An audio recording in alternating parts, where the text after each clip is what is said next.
All right, let's jump right in. You know, if you look closely at India's latest economic survey, you'll find something much bigger than just numbers and charts. What you'll find is a blueprint for one of the most significant strategic shifts in the country's recent history. It's basically a game plan for how to navigate a world that's, well, a bit fractured, moving way beyond just economic growth to build real, lasting global influence.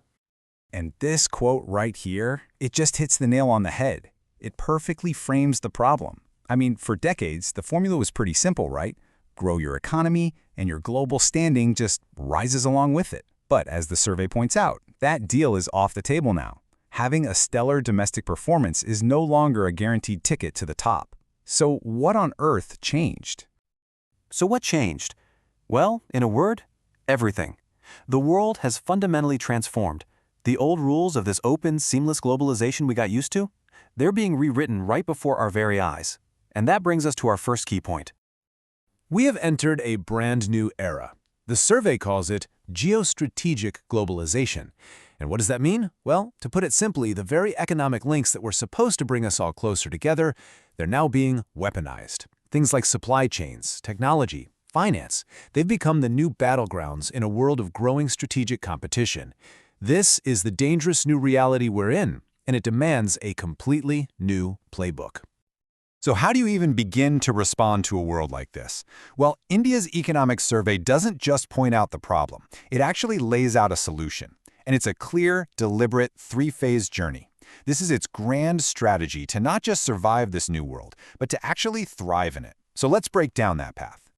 Let's take a look at how this journey builds on itself. It all starts with a defensive posture, intelligent import substitution, which is really about just making critical things at home.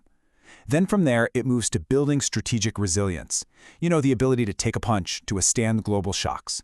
But the final phase, and this is the most ambitious one, is strategic indispensability. This is the offensive play. This is the ultimate goal. Okay, now this table is absolutely fascinating because it really shows you the evolution in thinking here. Let's just trace that top row, the underlying assumption. It starts with something simple. Hey, let's replace imports. Then it matures to managing risks, which makes sense. But look at that final column. The assumption becomes the belief that you can actively shape the world. Now follow the bottom row, the risk focus. The fear shifts from a simple trade deficit to vulnerabilities, and finally, to the ultimate risk, becoming irrelevant on the world stage. The ambition here just grows exponentially with each and every stage. Okay, so that's the three-step journey in theory. But how does India plan to actually build this new strategic position? What are the tools in the blueprint? Let's get into the specifics. And this image, I think, just brilliantly illustrates the end goal. The vision is for India to become so deeply woven into the very fabric of the global economy that trying to reconfigure supply chains without it becomes practically impossible. A critical, non-bypassable hub for manufacturing, trade, and technology. The entire strategy really rests on four key pillars. First, a massive infrastructure push for connectivity. Second, a huge focus on high-tech manufacturing.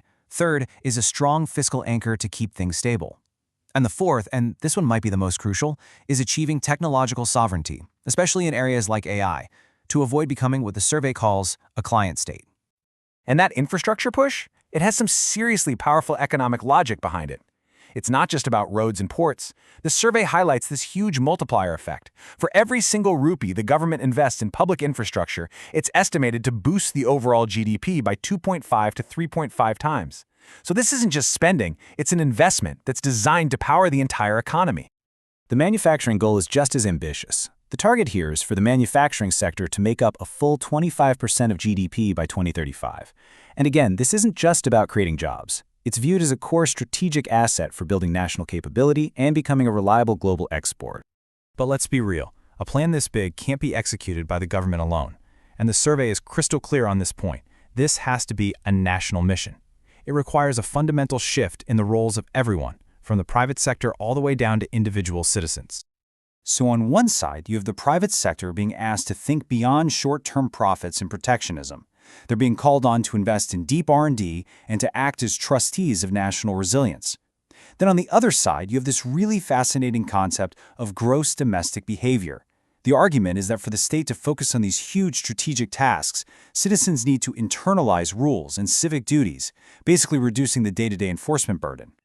So when you put all of these pieces together, the infrastructure, the manufacturing, the national participation, they are all designed to build towards one single ultimate goal, the final phase of the journey, achieving strategic indispensability. But what does it actually mean? What does it really mean to be indispensable in this new global order? Well, here's the core definition. It's all about becoming a critical node that others cannot bypass. Think of it this way. When global companies depend on your factory so much that they can't easily move, you gain what the survey calls reverse leverage. And suddenly, you're not just taking the rules of the global system, you're helping to write them. It's the ultimate form of economic power, influence without coercion. And I think this quote just captures the entire vision perfectly. It's about building a reputation for quality, for reliability, and for capability that is so strong that it becomes the default choice. That, right there, is the essence of strategic indispensability. But the survey is also realistic. The scale of this ambition is just enormous, and the timeline is being squeezed by a rapidly changing world. The challenge, as it's so powerfully put, is that India must run a marathon as if it were a sprint, a generational transformation pursued with the urgency of a crisis. And the question it leaves us all with is, can it be done?